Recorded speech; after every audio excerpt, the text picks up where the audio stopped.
परमात्मा कौन है, कैसा है, उसका क्या नाम है, इन सभी गूढ़ रहस्यों को जानने के लिए अवश्य सुनिए जगत गुरु तत्वदर्शी संत रामपाल जी महाराज के अमृत वचन।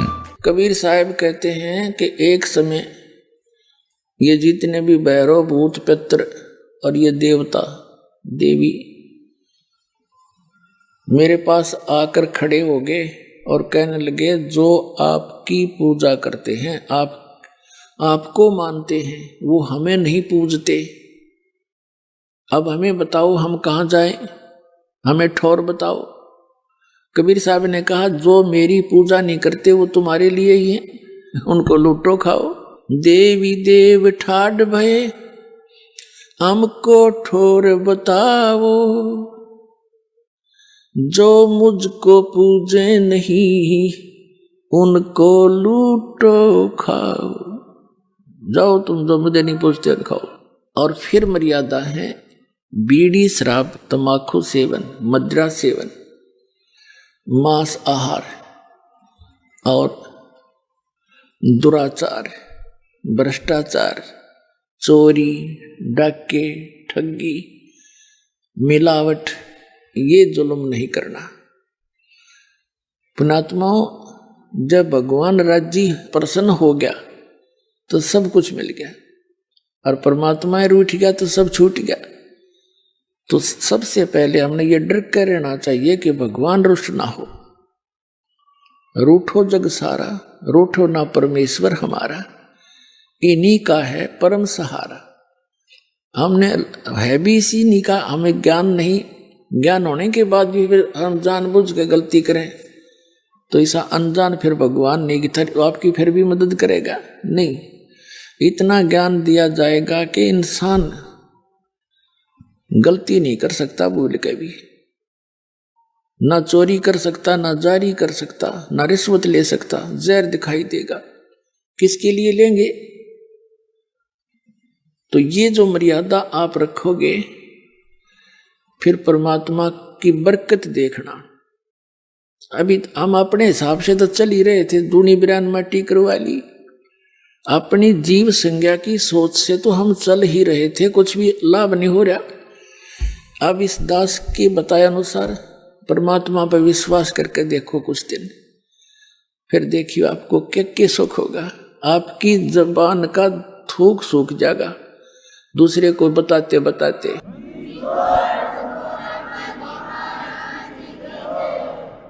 तो पुण्यात्माओं, ये दास कोई बालक नहीं, अनजान नहीं, कोई मांगने खाने वाला नहीं, या कोई रोजी रोटी का उद्देश्य लेकर इस मार्ग पर नहीं लगा। दास को 2 रोटी परमात्मा ने खूब दे रखी थी 2 समय की। जूनियर इंजीनियर इन इरिगेशन डिपार्टमेंट हरियाणा में दास नौकरी करता था और भाग्य उदय हुआ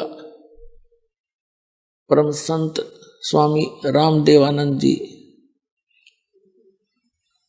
के चरणों की धूल मिली, एकदम जीवन बदल गया।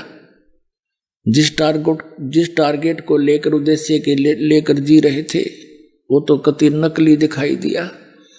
जो उद्देश्य था मूल इस मनुष्य जीवन का, उसको हमने पता ही नहीं था। उस ज्ञान से, उस परम संत के बताए ज्ञान से अंतःकरण में एक न्यारी रोशनी हुई।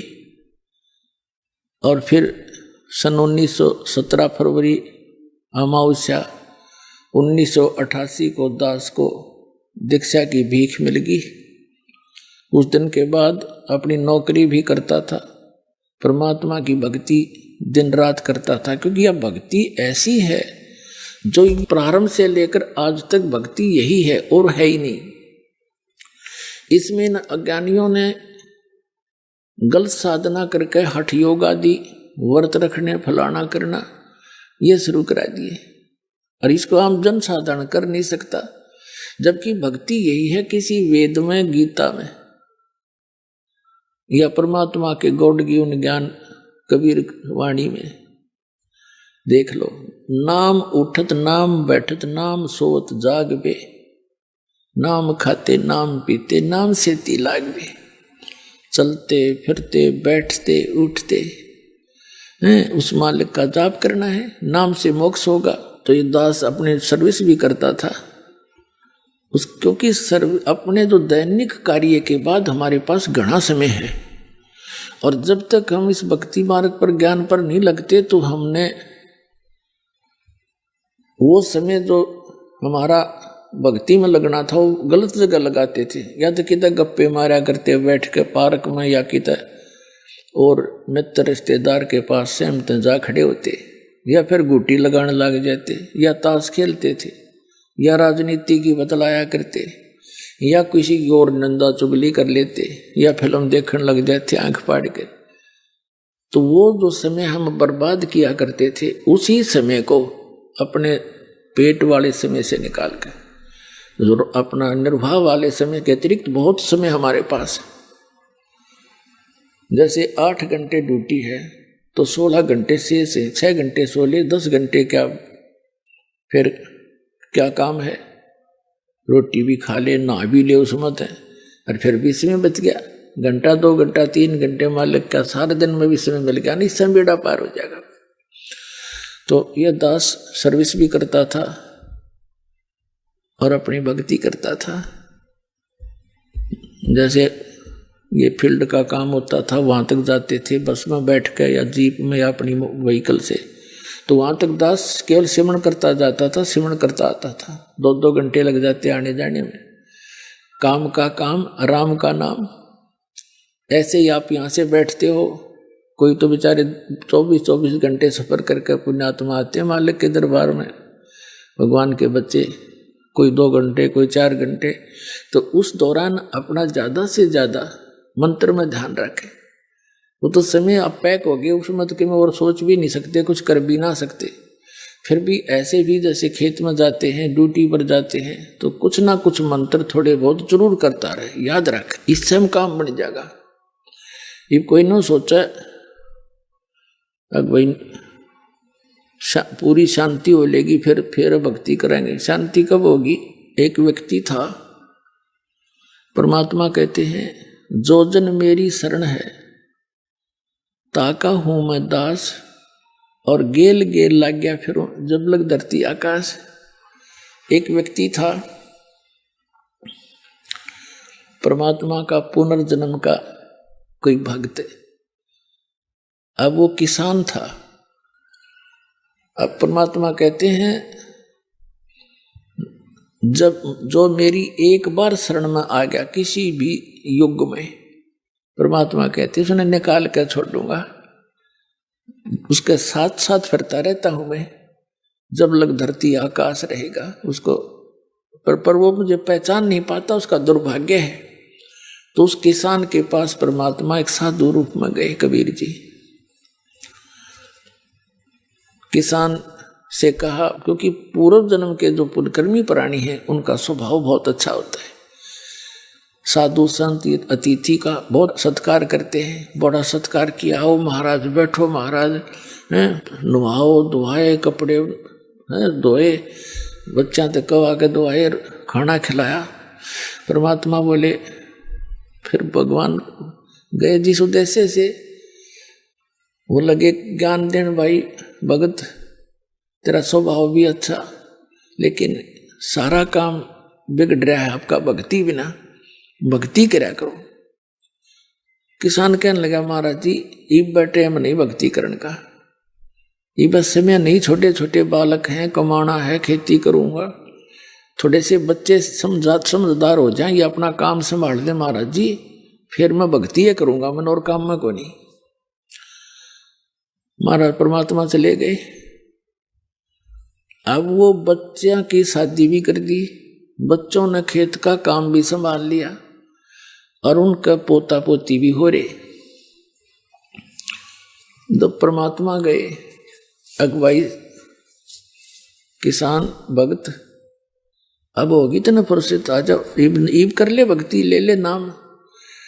कहने लगा, बाबा जी महाराज जी देखो छोटे छोटे बच्चे हैं, लड़के खेतों में काम करते हैं, मैंने पोते रखने पड़ते हैं, अभी मेरा काम पूरा नहीं हुआ है, फिर देखूंगा बच्चे पोते थोड़े ठीक हो लड़ते। परमात्मा ने बहुत कुछ समझाने की चेष्टा की पर कोई ना असर हुआ उसके नालायक के। अब क्या हुआ, कुछ दिनों के बाद वो मर गया। ये तो समय आना ही है एक दिन। अब मृत्यु होगी उस भक्त की, लेकिन साधु सेवा का फल निष्फल नहीं जाता। परमात्मा कर्म बनवाते हैं ऐसे। उसके 2-4 बार गए, उसने सेवा शुश्रूषा की, उसके पुण्य बन गए साधु सेवा भगत की सेवा करने से। तो क्या देखा कि वो किसान मृत्यु को प्राप्त होकर उन्हीं के घर में बैल बनकर खेतों में चल रहा है, अपने ही बच्चों के यहाँ। अब परमात्मा पहुंचे वहां खेत में, जहां उसका लड़का उस अपने पिता को बैल को जोत रहा था। उन्हीं की गाय से उत्पन्न हुआ था। कहते हैं जहां आशा ताबासा हुई और मन कर्म वचन सुमरियो सोई। अब कबीर परमात्मा पहुंचे वहां पर खेत में, जहां उसका पुत्र हल जोत रहा था। वो भी जानता था महाराज जी कई बार चक्कर लाक आए थे। कहा महाराज, परमात्मा ने कहा कि भाई तेरे पिताजी कहाँ हैं? जी वो तो मृत्यु को प्राप्त हो गए महाराज, 4-5 वर्ष हो गए। अच्छा 4-5 वर्ष हो गए, कहाँ? ठीक है। एक जो बैल वहीं बना हुआ था, उसके कान में जाकर परमात्मा ने कहा कि भाई तेरे को कितना समझा था भले आदमी, देखी बैल बनकर खड़ा हो गया। अब भी मान ले मेरी बात, तेरी अजूनी छुटवा दूंगा, तेरा अभी शरीर छुटवा देता हूं और तुझे मनुष्य जीवन दिवा दूंगा। अब परमात्मा तो सबकी भाषा समझते हैं। वो बैल कह रहा मन मन में, अक बाबा जी तेरा दिमाग खराब हो रहा है? अब मैं मर गया, यहाँ कोई और बैल आ जाएगा और वो काम ठीक करे नहीं का तो मेरे बच्चा नानी नहीं हो जाएगी। अरे तेरा गजब हो, देख कहां तक का ठेका ले रखा है। परमात्मा बोले भाई ठीक है, मत मान। नहीं, कुछ दिनों के बाद वो बैल का जीवन भी पूरा होना ही था। फिर बन गया वो सर्प। सर्प की योनि बन में क्या होता है, अब कभी उसने थोड़े बहुत पैसे दबा रखे होंगे कि तो जमीन में 200-400 रुपये, और वो मृत्यु को प्राप्त हो गया, बता न पाया को ना। तो सर्प को ये चेतना रहती है, वो उस घर में घूमता रहता है आसपास उस क्षेत्र में जहां वो कभी धन दाब गया था। अब वो आया फिर अपनी वो बैंक बैलेंस से मारने के लिए सर्प वहां पर उनके आंगन में गया घूमे, घर में गया जहां उसने को 100-200 रुपये दबा रखे थे मिट्टी में, भूल भाल गया ना परिवार को पता। वो देख लिया, उसके पुत्रों की पत्नियों ने शोर मचाई, सरप सरप। वो बेटे आए लठ लेकर और वो चला फिर मोरी में से निकलने की चेष्टा कर रहा था। उसके 1-2 लाठी लागी कमर पे, जागे सड़ता बाहर। 1-2 डंडा लग गया, वो टूट गया बीच से। वो जाके एक बोझड़े में झुंड में पड़ा पड़ा अपना तड़प रहा। तब परमात्मा फिर गए, कहने लगे भगत अब भी मान ले मेरी बात ने। नो बोला जी मान लूंगा, मैं मेरा पीछा छुटवा दो। कबीर परमात्मा बोले भाई शरण मत आया पर सांकली तुड़वा का आया तू। तेरी अड्डी पसली एक होली जब समझ में आई और पहले आ जाती होती बिना तेरा काम मना बन जाता। तो पुण्यात्मा जो समझदार व्यक्ति हैं वो तो जल्दी शरण ग्रहण कर लेंगे, ना बाकी के फिर सांकड़ी तुड़वा का आएंगे, आना पड़ेगा यहीं पर। एक माई ने नाम ले रखा था, उसका पति था मिलिट्री से रिटायर्ड, पेंशन आवे और 5-4 बोतल शराब की फ्री उसने सस्ती मिल जावे उनके कोटे में कैंटीन से। तो उसने अपने पति को खूब समझाने की चेष्टा की। पहले हम भी घर घर जाते थे, दास भी, मैंने भी खूब समझाने की चेष्टा की भाई भक्ति कर ले। न बोला देखांगे बनी। अब वो उसकी पत्नी कहती जी यू शराब नहीं छोड़ता, शराब वाली लत से इसमें। अब उसने वो फ्री की बोतल सस्ती दिखे थी उससे न बढ़िया मान रहा था मृत। 4-5 वर्ष के बाद उसका गले में कैंसर हो गई और सारा ट्रीटमेंट करा लिया, लास्ट स्टेज पर आ गई। ने बोला ये मेरा केरा होगा। उसकी पत्नी बोली मेरे पास तो एक केरा है, तू वहां चल, करोथे आश्रम में थे। तब कहता मैंने कहीं ले चल, मैं वहीं चल पड़ूंगा। बता, जब दुर्गति होली और जब ठीक ठाक शरीर था, जब तो बकवाद बाम थी, वो वहां लेकर आई। मैंने देखा वहां पे ये वही भगत है, अको वही है जी। मैंने उससे कहा क्यों भाई, जब तक हमारी बात तेने कड़वी लाग गई थी उस पर बोला नहीं जा, नो आख्या में पानी पड़ाने गलती बन गई, नोक सहज करे। भाई देखो अब तक बात ने घड़ी बिगाड़ ली। नाम ले ले, भक्ति करे, तेरे जितने सांस रह रहे हैं इसमें अपनी परमात्मा की भक्ति कर ले, तेरे मनुष्य जन्म जरूर मिल जाएगा। कति खत्म तू हो लिया। तो वह न्यू बोली उसकी पत्नी, मैं लाइए न्यू हूँ इसने, मन तो बेरा था तो खत्म तो हो लिया, इसका वह दृढ़ विश्वास भी ना बना इतना। मैंने कहा जब तू दृढ़ विश्वास कर लेगा तेरी कैंसर भी ठीक कर देगा। जब तो इन्हों नाक रगड़े न्यू कह कति जो कहोगे वह कर लूंगा। माँ मेरे दर्द भक्ति करने का मंत्र है, इसको शुरू कर, सुनेगा। उसको 60% राहत होगी 10 दिन में, और ठीक होते फिर लाग गया गाली देने। बेटी के बाप के उसके लाग रहे खोटे। 2 महीने के बाद फिर कति एक बार घरवाली भी अचरज में पड़ गए, रिश्तेदार भी नो के हो गया और ठीक हो गया, तू तो जमा 60% रिकवरी होगी।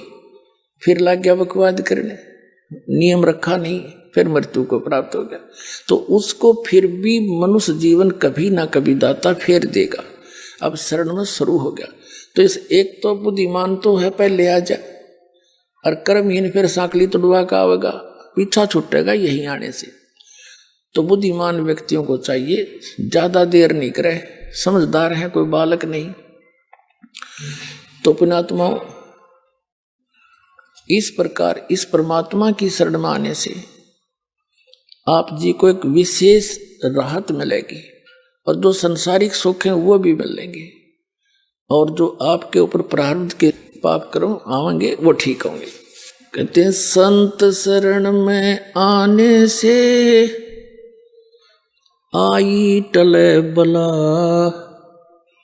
जय मस्तिष्क में सूली हो वो काटे में टल जावे। सतगुरु शरण में आने से आई टले बला, और जय मस्तिष्क में, जय भाग्य में मृत्यु हो, सूली की सजा हो, फांसी की सजा हो, वह काटे में टल जा। पुण्यात्माओं, ये कथाएं ही नहीं है, एक बहुत बड़ा आपके लिए एक दिशा निर्देश है इस भक्ति मार्ग में।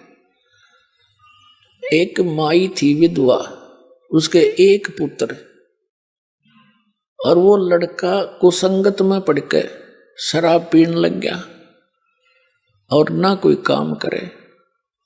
और उस माई ने अपनी 1-2 भैंस गाय बांध रखी थी, उन्हीं के दूध से अपना गुजारा वो कर रही थी।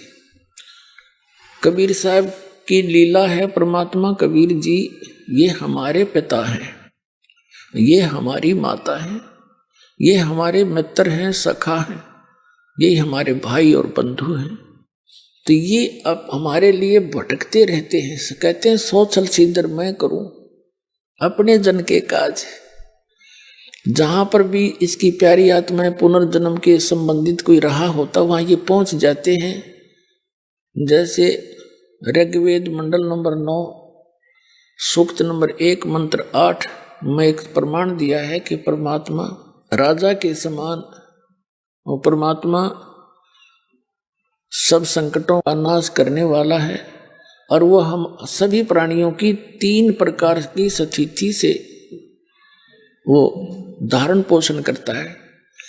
एक शरीर में तो सतलोक में रहते, एक स्थिति में सिंहासन पर विराजमान है, ऐसा मनुष्य सदृश शरीर है, सिर पे मुकुट है, ऊपर छत्र है, और एक रोमकूप में करोड़ सूर्य मिला दे करोड़ चंद्रमा, ऐसा उनका उससे अधिक प्रकाश है।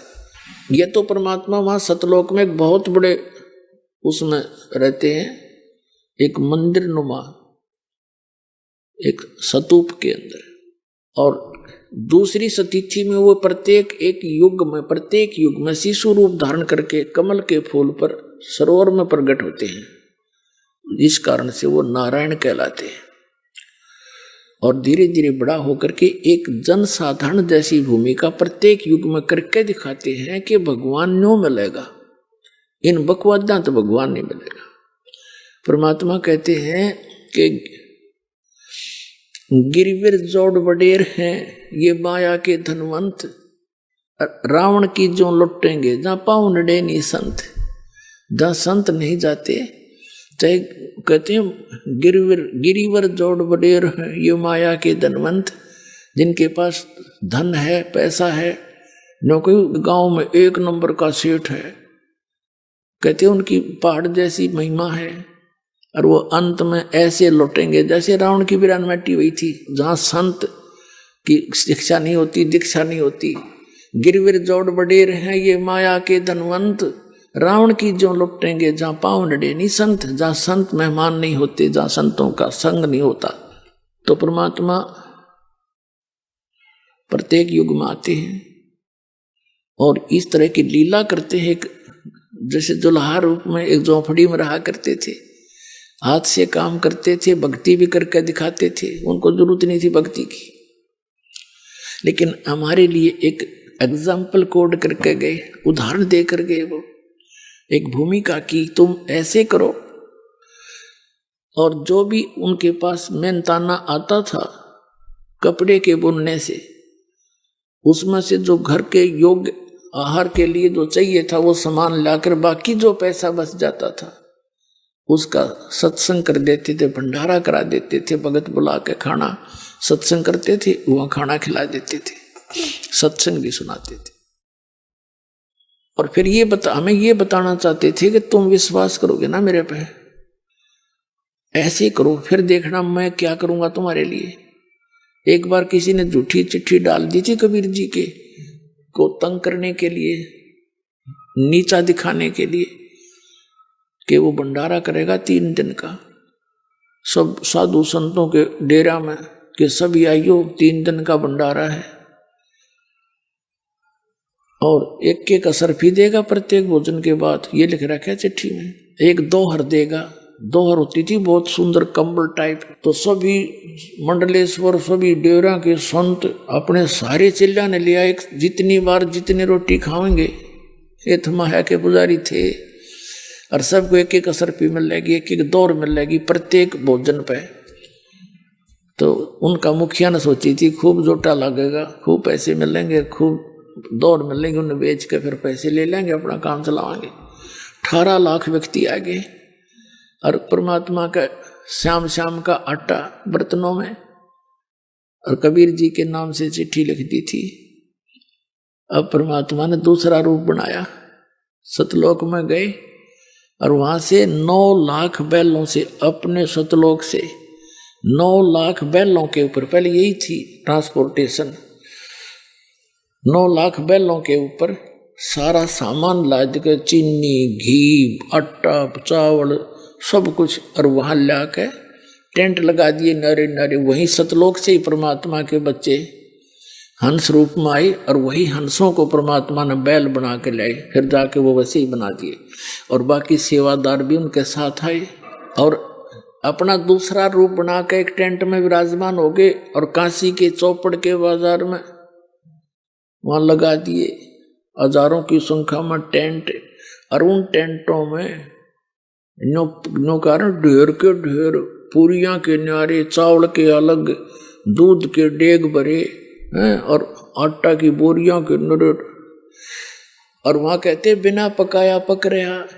अब आते ही 18 लाख आदमी का खाना खिलाना, हाथ पांव फूल जा पूरे भारतवर्ष के प्रधानमंत्री के 18 लाख आदमियों को जो एक बार रोटी देनी पड़ जाता है। एक टेंट में आप बैठ गए, केशव नाम किसे एक कहा, मेरा केशव नाम है, बंजारा होते हैं बिजनेसमैन, पहले वो वणिज करते थे, बंजारे होते थे, बैलों के ऊपर सामान लेकर इधर से उधर एक मंडी से दूसरी मंडी में बैलों पर सामान लाद कर ले जाते थे, वहां से बेच कर दूसरा सामान लाते थे, जैसे आजकल ट्रक हो गए। इससे पहले बैलगाड़ियां होती थी, पहले उससे पहले बैलों के ऊपर ये ट्रांसपोर्टेशन होती थी, ट्रांसपोर्ट का काम हुआ था। उनको बंजारे कहा करते थे।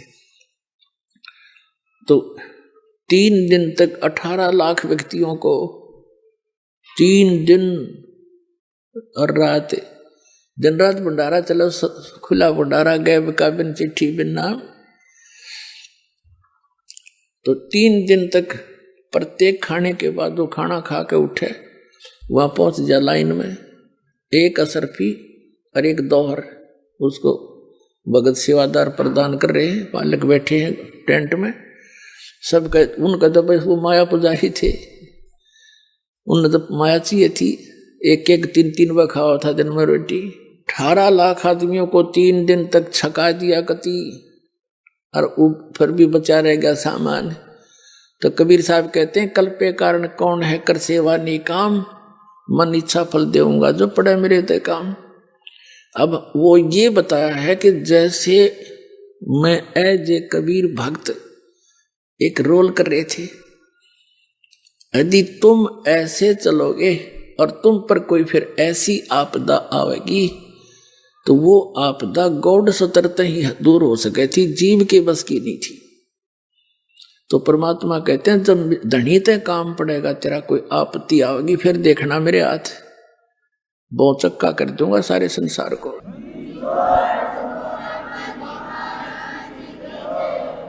तो वो परमात्मा कहते हैं, सो छल छिद्र मैं करूं अपने जन के काज। तो ये दूसरी स्थिति। फिर तीसरी स्थिति में परमात्मा कैसा रोल करते हैं, वो कहीं भी एक साधु रूप बनाकर प्रकट हो जाते हैं।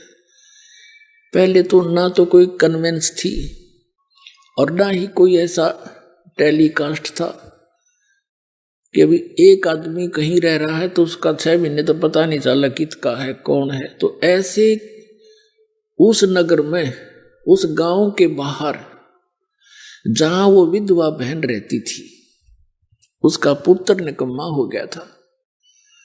उस नगर के बाहर परमात्मा कबीर जी एक साधु रूप में रहा करते, और परमात्मा बताया करते थे कि मेरे कई आश्रम हैं भाई, मैं 2-2, 1-1 महीना आपके आश्रमों में रुकता हूं।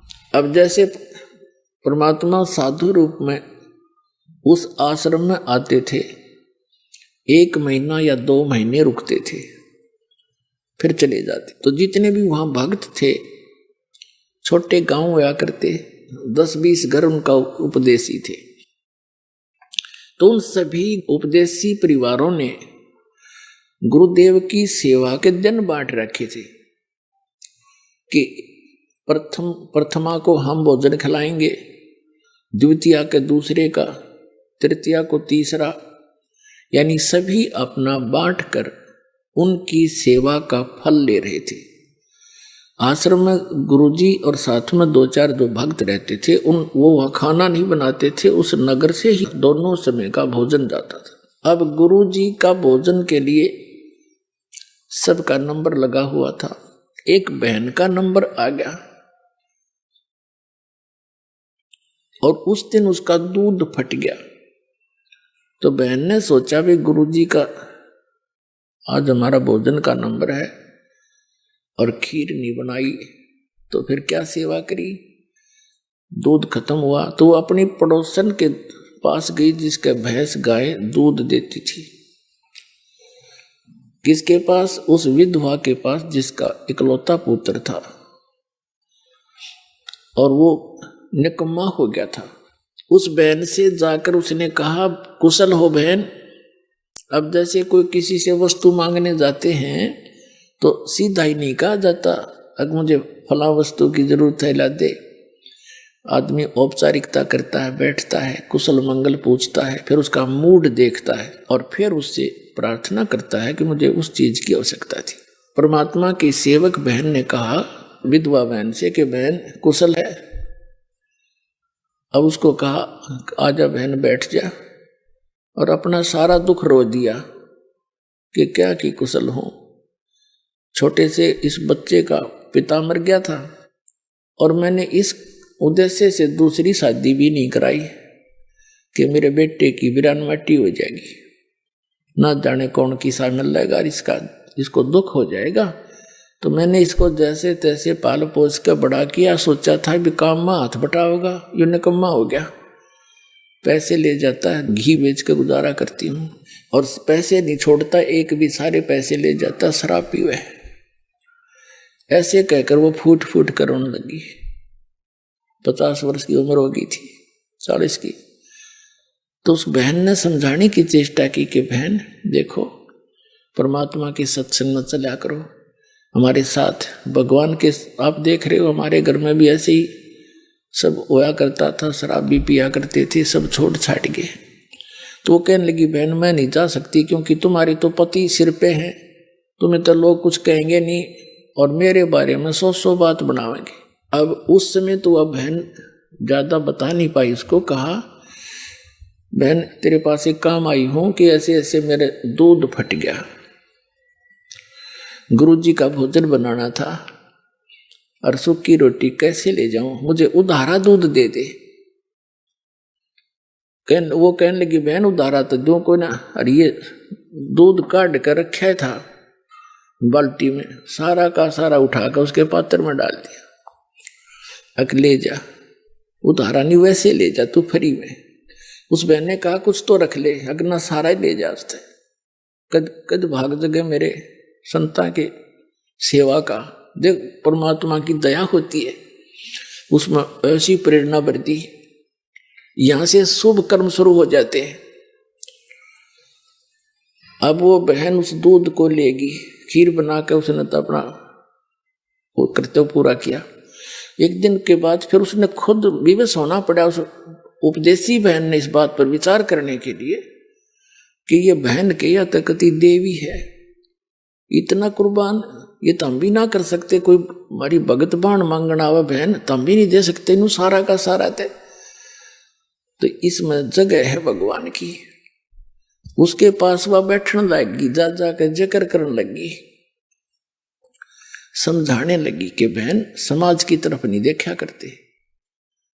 परमात्मा बताते हैं लोक लाज ना कीजिए, निर्भय हो रहिए, यो मन संतों दीजिए तो गोविंद पाइए।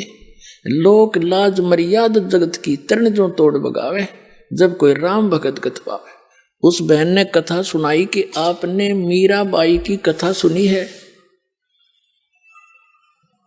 मीराबाई मंदिर में जाया करती थी, बचपन से ही भगवान की भक्ति में लगी हुई थी। उसका विवाह हो गया था। 4 वर्ष के बाद उसका पति राजा भी था और राजा की मृत्यु होगी, विधवा होगी मीराबाई।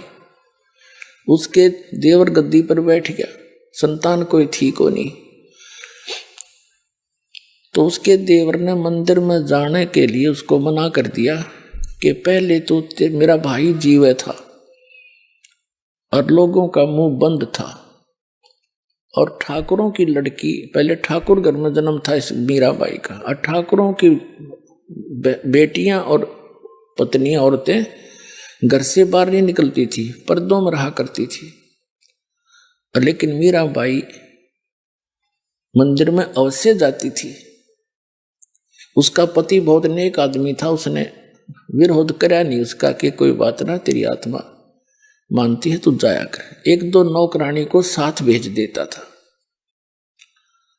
तो फिर उसके देवर ने उस पर प्रतिबंध लगा दिया कि तू बाहर नहीं जाएगी, तेरे ऊपर पता नहीं कौन कौन के लांछन लावेगा, उंगली उठावेगी दुनिया, ये बेइज्जती में सहन नहीं कर सकता, हमारी इज्जत का नाश हो जाएगा, और तू अपने घर पर बैठ कर भक्ति कर ले। मीराबाई कहने लगी देखो मैं मंदिर में अवश्य जाऊंगी, आप कुछ भी कहो या ना मानो। वो मंदिर में जाने लगी।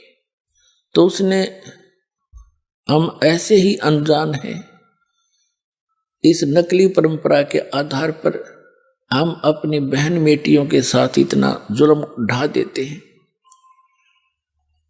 अपने आत्माओं परमात्मा कहा करते कि बीबी पड़दा रह थी और डोडी लगे थी बार, अब गात उगाड़े फिरती है बन कुतिया बाजार।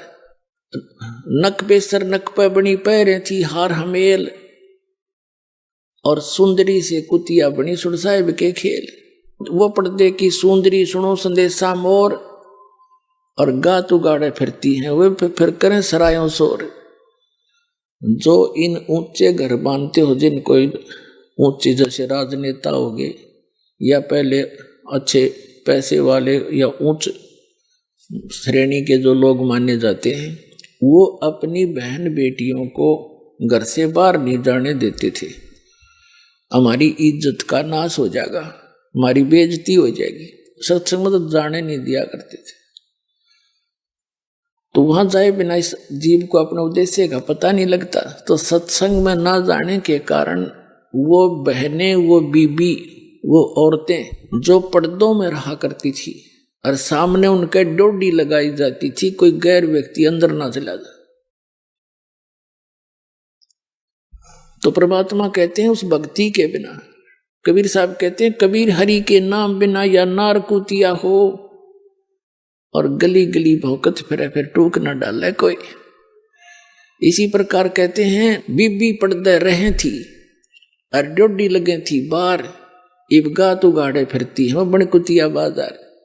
वो पर्दे में रहने वाली सुंदरी भगवान की भक्ति बिना, कहते हैं आज नी वस्त्र कुतिया बन के फिरे, वह इज्जत आज गलियां में घूम रही है। और कहते हैं नक बेसर नक पे बनी है पैरे थी हार हमेल, और सुंदरी से कुतिया बनी देख परमेश्वर के खेल।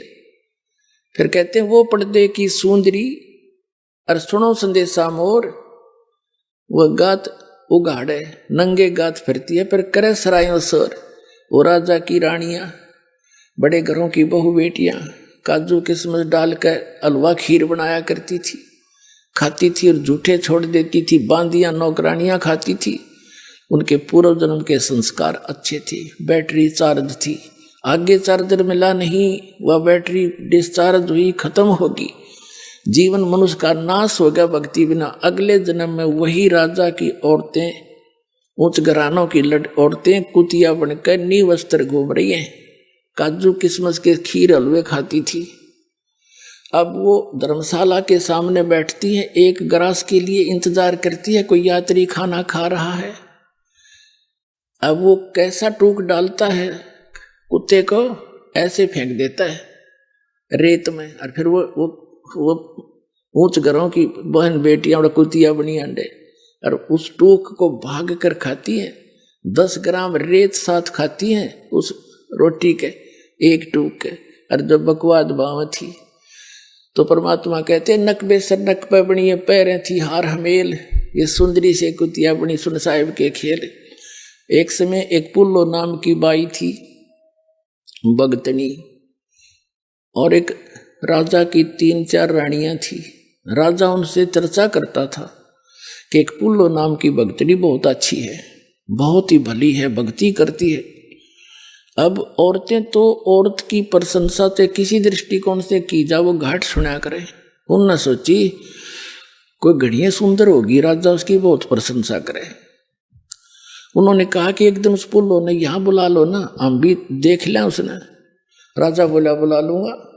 राजा ने उस बहन को, भगतनी को निमंत्रण दिया कि बहन आज हमारे घर पे आइए, उसको सत्संग कर दो। कहा जाऊंगी भाई। अब रानी 4-5 रानियां थी, सब सोना साना सारा पैर कर गहना और 1-1, 2-2 लाख के हार गले में पैर कर खूब शंगर कर तैयार हो रही होते। अब वह बाई गई बहन, हाथ में एक लाठी, कुत्त्या हटाने खातिर छोटा सा डंडा, हाथ में माला, खद्दर के कपड़े मैले से पुराने से, पैर में टूटे हैं लीतर, और कानों में मुंह में नाक में कुछ नहीं। जब उसने प्रवेश किया तो उस रानी हंसने लगी, अज्ञा के वह बोलो सारी हंसनो खूब दांजरे पाड़े, और वो नो दिखावा अपने वह खूब पैर के बैठी थी। अब वह जान की पुल्लो कौन सी बालक थी, वह भी जान गई किस दृष्टिकोण से बकवास कर रही है। तो क्या कहती है, कि ये गहना बाधा तन की शोभा और यूं तन का चो बांडो और बिना भजन के कुतिया बनोगी राम भजो न रांडो। कहते हैं इस तुम के राजी हो रही श्रृंगार करके किस पर पैरे बैठी हो तो काचा बांडो है, काचा बांडा चढ़के मर जाओगी कुतिया बनी आंडोगी भजन करो न रांडो। यानी इनकी अपनी लैंग्वेज होती है या समझाने की। तो उनके वह बात समझ में आ गई, सत्संग किया, परमात्मा ने उन पर भी दया कर दी। लेकिन फिर वो भी राजा के साथ वहां जान लायकी। अब प्रसंग चल रहा था मीराबाई का। तो मीराबाई को उनके घर वाले बाहर नहीं जान दिया करता, उसका देवर। घर वाले ने तक दे मना नहीं किया, वो नेक आत्मा था। तो खूब उसने कोशिश करी। फिर उसके देवर ने सोचा मीराबाई के न कि भाई इस तो अच्छा तो इसने मार दूं, हमारी इज्जत बची रहेगी, हम कितने नीच हैं। इस तरह की बकवाद भी सोच ली। तो उसने सोचा कि अभी यूं मारूंगा तो पता चल जाएगा, नौकर नाकर की तो जिक्र कर देंगे, तेरी निंदा हो जाएगी समाज में। उसने सोचा कि तू इसको ऐसे तरीके से मार दे क्षण बेरा भी ना पटे। एक सपेरे से बात करी, गारडू से जो सांप रखते हैं सर्प, उससे कहा कि इतना विषैला सर्प ला दे कि एकदम डंक मारते मर जा। उसने पैसे मांग लिए, दे दिए राजा ने, एक सर्प ला दिया और उस सर्प को एक गहनों के डिब्बे में पैक कर दिया, डाल दिया। और अपने लड़के का जन्मदिन मनाना था उस मीराबाई के देवर ने। सारे रिश्तेदार इकट्ठे हो गए, आने थे वहां पर। तो उसने उस दिन सोचा कि आज इस वो मंगा कर सर्प उसी दिन बांदी से कहा सभी को सुना के, जहां आम सब बैठे थे। और वो आर सपेरा डर गया था पहले दिन, वो लाकर उसको आर नहीं था, उस सर्प डाल के पैक करके लाया था।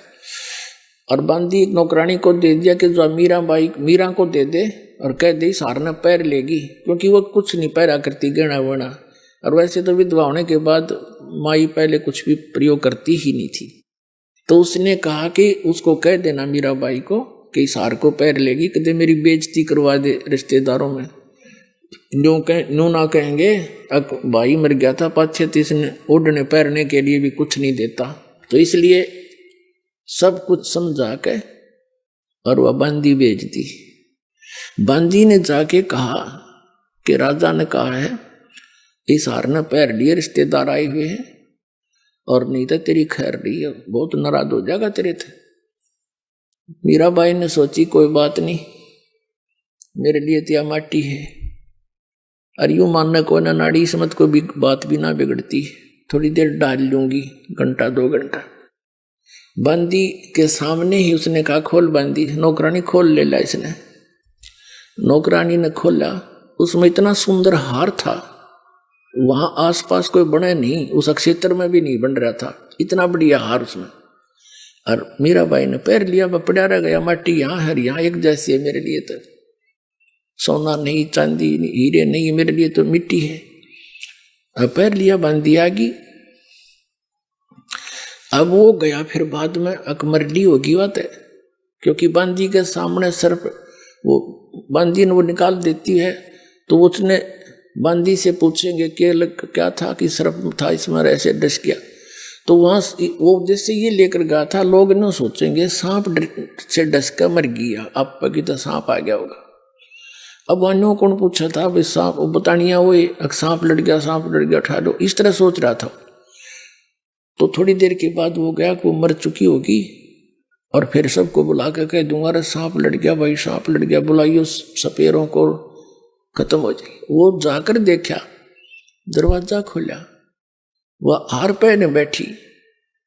मीराबाई से कहा कि उसके देवर ने कि दुष्टा यही काम करने जाती थी मंदिरों में, तो यही ले तो देखा ना तेरी पोल खुल गई, कहां से लाई ये हार तू, ये हार इतना कीमती हमारे पास भी नहीं है, तू कहां से लाई। अब वह मीराबाई आंखों में आंसू भराई कि तू मुझे मरण भी नहीं देता, मुझे जीने भी नहीं दे रहा, आप ही हार भेजने वाला और मेरे को बदनाम कर रहा है, तो निकम्मे तने शर्म आनी चाहिए कुछ। वो कहने लगा मैंने कहाँ भेजा, इस डिब्बे में भेजा तेने हार। वो कहने लगा झूठ बोलती है तू, बांदी को बुला जो लेकर आई थी। वो बांदी बुलाई। बांदी से उस राजा ने पूछा कि बांदी ये हार कहाँ से आया? कि जी आपने जो दिया था उसी बक्से में था। और उसने सर्प अपने सामने बंद करवा के दिया। अब बताओ, परमात्मा जिसने रखे ये कुतरू मार सकते हैं? उस सर्प का हार बन गया। अब वो इतने मान बढ़ाई में इंसान इतना अंधा हो जाता है और भूल जाता है भगवान को। अब राजा ने सोची, राणा ने सोची कि आज तया बच गई भाई, के ऊपर बात बनी। अब इसको फिर देखता हूं। एक दिन क्या किया, एक सपेरा बुलाया उसने, अरे डक में तू के लाया था? अगदी सांप आपके सामने सर्प मैंने डाला। उसने कहा कि अब एक ऐसा विष दे दे मुझे लाके, एक के घूट में मर जा। वो ऐसा विष ला दिया उसने। और मीराबाई के पास गया तलवार लेके, और साथ में विष एक कप के पहले में डाल के, और कहा मीराबाई इस विष ने पी ले, और नहीं तेरी गर्दन काटूंगा, आज तेरी मौत खरी है। कोई सा शरीर स्वीकार कर ले, चाहे तो तलवार से काटूंगा या फिर इस विष ने पी ले। मीराबाई ने सोची तलवार से तो दर्द होएगा, और इसने पी लूंगी। उन्हें लेके प्याला करके मालिक को याद, और पी की। और वो खड़ा खड़ा देखे, वो मरी तो कोई ना, आध घंटा हो गया, 2 घंटे हो गए, वह कोई ना मरी। आय हाय। कहते हैं मीराबाई को मारन लागे, जहर का प्याला प्यारे, पीवत ही अमृत हो लाग्या, हो गया सर्द ही यारे, मन तू पावेगा अपना किया रे, भोगेगा अपना किया रे। कहते मीराबाई को मारन लागे, जहर का प्याला प्यारे, और पीवत ही अमृत हो लाग्या, हो गया सर्द ही यारे। कहाँ तो उस विष ने बेचैनी बनानी थी, उसको तड़फाना था, और कहते अमृत की तरह ठंडा कर दिया कलेजा मीराबाई का परमात्मा की दया से। अब राणा ने सोची भैया नहीं मानने, अपने आत्माओं कहते हैं सौ छल सिद्धर मैं करूं अपने जन के काज। परमात्मा कबीर जी बनारस में आए हुए थे, और संत रविदास जी चमार जाति में उनके साथ रहते थे, उनके शिष्य हो गए थे। पहले तो रामानंद जी से नाम दिलाया था रविदास जी को परमात्मा ने। स्वामी रामानंद ब्राह्मण थे, उनकी फड़क निकाली थी, उनके अंदर एक विशेष वो नफरत थी, अन्य शूद्र जाति वालों को नाम नहीं दिया करता, उसको सेट करने के लिए आप भी उन्हीं से उपदीक्षित हुए थे, और रविदास जी को भी उनसे दीक्षा दिलाई थी। फिर रविदास जी को पता लग गया था कि जो वस्तु इस परमेश्वर कबीर जी के पास है, रामानंद जी के पास नहीं है। तो बाद में वो कबीर जी के शिष्य हो गए थे। परमात्मा कबीर जी और रविदास जी उसी नगरी में एक गरीब के घर पे बाहर, उसका घर था, सत्संग कर रहे थे। 1 हफ्ते का सत्संग रख रखा था। दिन में सत्संग कराया करते, दिन में भी करते थे, रात को भी करते थे। फिर वहाँ भक्तों ने मिल मिला के एक आश्रम बना दिया था, छोटा सा झोपड़ी, थोड़ा सा बाड़ सी बना लिया था। तो कबीर जी सत्संग कर रहे थे दिन में। मीराबाई गई मंदिर में, साथ में 2-3 उसकी नौकरानियां थी। उसने जाना बंद नहीं किया। तो उन्होंने देखा कि ये क्या भगवान की कुछ चर्चा हो रही है। पहले मंदिर जाती हूँ, मत्था मुत्था टेक का आई अपना क्रिया करके, फिर सोचा चल संतों के दर्शन करती हूँ। साधु दर्शन राम का मुख पर बसे सुहाग, दर्शुनी को होते हैं जिनके पूर्ण भाग। कबीरा दर्शन संत का परमात्मा आवे याद, और लेखे में वाए घड़ी बाकी का समय बर्बाद। तो मीराबाई सहेलियों के साथ वहां चली गई। सत्संग शुरू हो रहा था। परमात्मा बता रहे थे ब्रह्मा विष्णु महेश ये अजर अमर नहीं है, इनकी जन्म मृत्यु होती है, इनसे ऊपर और परम शक्ति है, उसका संदेशा मैं लेकर आया हूं। अपने आप को छुपा कर परमात्मा ये ज्ञान दे रहे थे। मीराबाई को धक्का लग गया, क्योंकि वो श्री कृष्ण की पुजारन थी। अपने आत्माओं, यहाँ इस तत्व ज्ञान से आपको सब निर्णय हो जाएगा। देखो परमात्मा कबीर जी कहते हैं पिछले पुण्य से होते हैं पूर्ण हंस मुराद।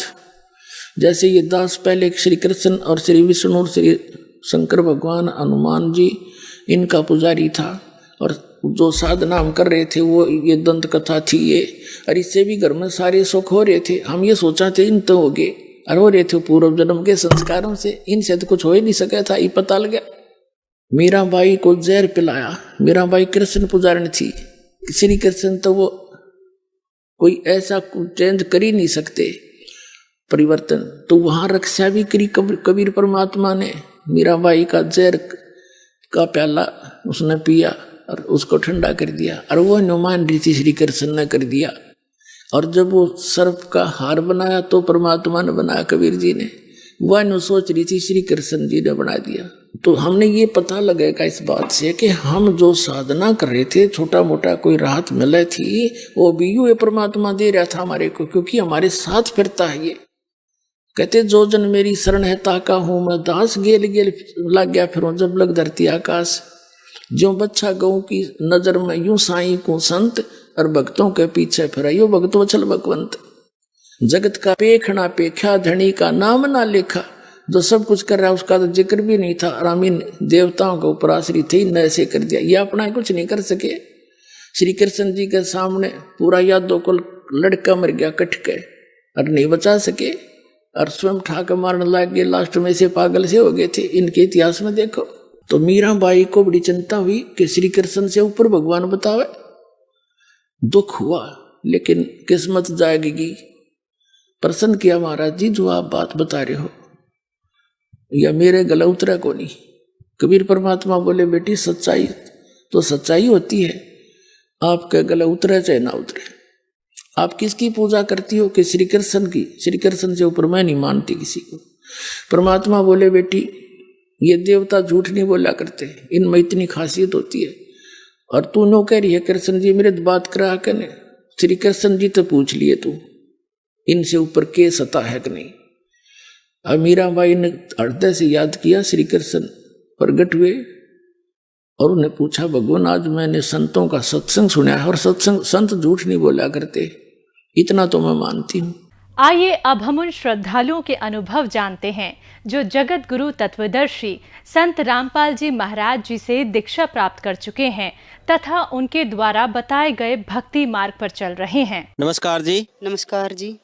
क्या नाम है जी आपका? सविता दासी। सविता जी, आपने संत रामपाल जी महाराज से नाम दीक्षा कब ली? 6 मई 2018 में ली थी संत रामपाल जी महाराज जी से नाम दीक्षा। संत रामपाल जी महाराज से नाम दीक्षा लेने से पहले क्या आप कोई भक्ति साधना भी करते थे?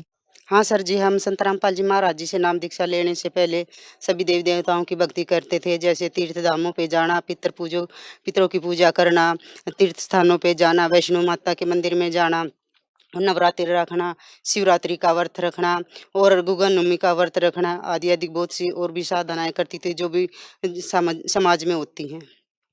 आप हिंदू रीति रिवाजों के अनुसार सभी साधनाएं करते थे, तो इन साधनाओं के करने से आपको क्या क्या लाभ प्राप्त हुए? इन साधनाओं को करते हुए मुझे कुछ लाभ नहीं हुए, बल्कि लाभ के स्थान पर हानि ही हुई। इनकी इतनी भक्ति करती थी मैं, जब मुझे पूरा मतलब बीमारियों ने मुझे पूरी तरह से घेर लिया था। जैसे मेरे दोनों किडनी में 18 पथरी थी, वो मेरे लिकोरिया की बीमारी थी, और मुझे टाइफाइड तो मेरा कभी ठीक ही नहीं हुआ, और बीपी लो रहता था मेरा, तो बच्चादानी में मेरी गांठ थी। इतनी सारी बीमारियों से मैं परेशान थी, मैं पूरा मतलब चारपाई पकड़ गई थी। मेरे 6 ऑपरेशन हो चुके थे, 2 बच्चों के, 2 बवासीर के, 2 पथरी के, और 7वें ऑपरेशन की भी मेरी तैयारी हो चुकी थी। बहन जी, आप हिंदू रीति रिवाजों के अनुसार देवी देवताओं की भक्ति साधनाएं कर रहे थे, लेकिन उनसे आपको कोई लाभ नहीं हुआ, बल्कि आपको हानि ही हानियां हो रही थी। आपका जो शरीर था वो रोगों से ग्रस्त था। आपके शरीर में इतनी बीमारियां थी कि आपको 6 ऑपरेशन करवाने पड़े। तो इतने दुखों के बीच आपको संत रामपाल जी महाराज की जानकारी कहाँ से मिली? जब मैं इतनी भक्ति करते हुए सब देवी देवताओं की इतनी परेशान हो चुकी थी, तो मेरी एक बहन थी गुरुजी संत रामपाल जी महाराज जी से, उसने नाम दीक्षा ले रखी थी, उसके पूरे परिवार ने ले रखी थी। तो वो मेरा हाल चाल पूछने के लिए फ़ोन करती थी हफ्ते में 2-3 बार। वो कहती थी कि बहन जी तुम्हारी तबीयत कैसी है? मैं जब भी वो फ़ोन करती थी, मैं कहती थी कि बहन आज भी मैं बीमार हूँ, मेरी तबीयत ख़राब है, आज मैं इसका ऑपरेशन करवाया है, आज मैं इस चीज़ की दवाई लेके आई हूँ। कभी न कभी कुछ न कुछ मेरे को दिक्कत ही रहती थी। वो कहती थी कि जब भी मैं तेरे पास फ़ोन करती हूँ, तू कभी नहीं कहती कि मैं ठीक हूँ और इतनी भक्ति करती है। तो मैं कहती थी बहन क्या करूँ? अगर मैं इनकी भक्ति नहीं करूँगी तो पता नहीं मेरे साथ क्या होगा? और इतनी नौबत आ गई थी सर जी मेरे साथ कि मतलब ऐसी हालत हो गई थी, मैं आत्महत्या करने के लिए भी तैयार हो गई थी। भई ऐसी ज़िंदगी का क्या करूँ? ऐसी ज़िंदगी से अच्छा तो आत्महत्या कर लूँ। छोटे बच्चे थे मेरे सर जी, मैंने सोचा कि इन बच्चों का क्या होगा? फिर अपने मकान में शिफ्ट हो गए थे गुड़गाँव में। वहाँ एक बहन मिली, मैंने उससे पूछा कि संत रामपाल जी महाराज जी से मैं नाम दीक्षा लेना चाहती हूँ, बहन कैसे ली जाए? वो बोली कि महीने में संडे को सत्संग होता है। तो उस सत्संग में आकर पर बंदी छोड़ सतगुरु रामपाल जी महाराज जी से नाम दीक्षा ले सकती है। तो मैं वहाँ गई संडे को, तो मैंने वहाँ पे जाके बंदी छोड़ सतगुरु रामपाल जी महाराज जी से नाम दीक्षा ले ली।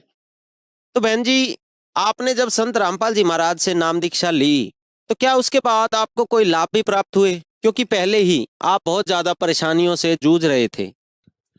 संत रामपाल जी महाराज जी से नाम दीक्षा लेने के बाद जो मेरा टाइफाइड रहता था, वो ठीक हो गया बंदी छोड़ सतगुरु रामपाल जी महाराज जी की शरण में आने से।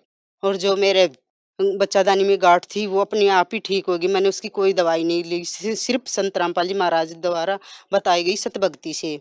और जो मेरे मतलब बीपी लो रहता था, वो भी ठीक हो गया और जो मेरे पथरी थी, वो भी ठीक हो गई। जो मेरी एलर्जी की बीमारी थी, वो भी ठीक हो गई सच्ची साधना करने से संत रामपाल जी महाराज जी से। एक और लाभ है सर जी, मेरा बच्चा 10 साल का था, वो स्कूल में गया हुआ था, दूसरा लड़का ना बैट से खूब खेल रहा था, उसने पीछे नहीं देखा, उसने एकदम जैसे बैट घुमाई ना, उसकी आँख में लग गई वो बैट, उसने बच्चे ने ना चश्मा पहन रखा था, तो चश्मा पर ही लग के रह गई। अगर हम संत रामपाल जी महाराज जी की शरण में नहीं होते, तो उसकी आँख ही चली जाती। मैंने संत रामपाल जी महाराज जी से नाम दीक्षा लेने के बाद मेरे हस्बैंड मेरा विरोध करते थे। बंदी छोड़ सतगुरु रामपाल जी महाराज जी की इतना कृपा हुई कि उन्होंने भी 1 साल तक संत रामपाल जी महाराज जी का सत्संग सुना और ज्ञान समझा। पर बंदी छोड़ सतगुरु रामपाल जी महाराज जी ने उनको भी शरण में ले लिया। ये भी बहुत बड़ी बात है। बहन जी, आपने बताया कि संत रामपाल जी महाराज से नाम दीक्षा लेने के बाद आपको अनेकों लाभ हुए। आपकी सभी शारीरिक बीमारियां समाप्त हो गई और आप पूरी तरह से स्वस्थ हो गए। तो जो श्रद्धालु आज आपको देख रहे हैं, आप उन्हें क्या कहना चाहेंगे?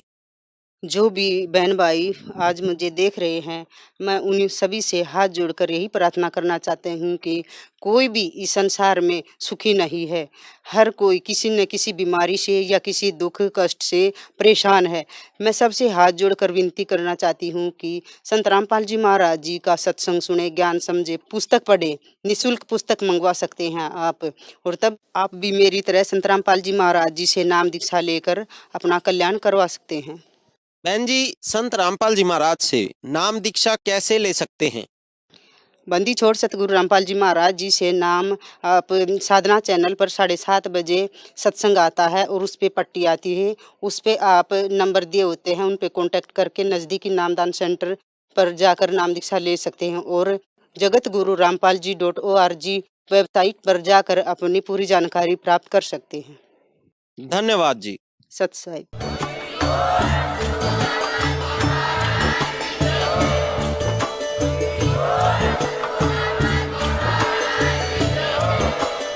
आप सुन रहे थे जगत गुरु तत्वदर्शी संत रामपाल जी महाराज जी के मंगल प्रवचन। अधिक जानकारी के लिए विजिट कीजिए हमारी वेबसाइट www.jagatgururampalji.org। संत रामपाल जी महाराज जी के शुभ आशीर्वाद से पूरे विश्व भर में 500 से भी ज्यादा नाम दीक्षा केंद्र हैं, जिन पर संत रामपाल जी महाराज जी द्वारा ऑनलाइन निःशुल्क नाम दीक्षा दी जा रही है। अपने नजदीकी नाम दीक्षा केंद्र का पता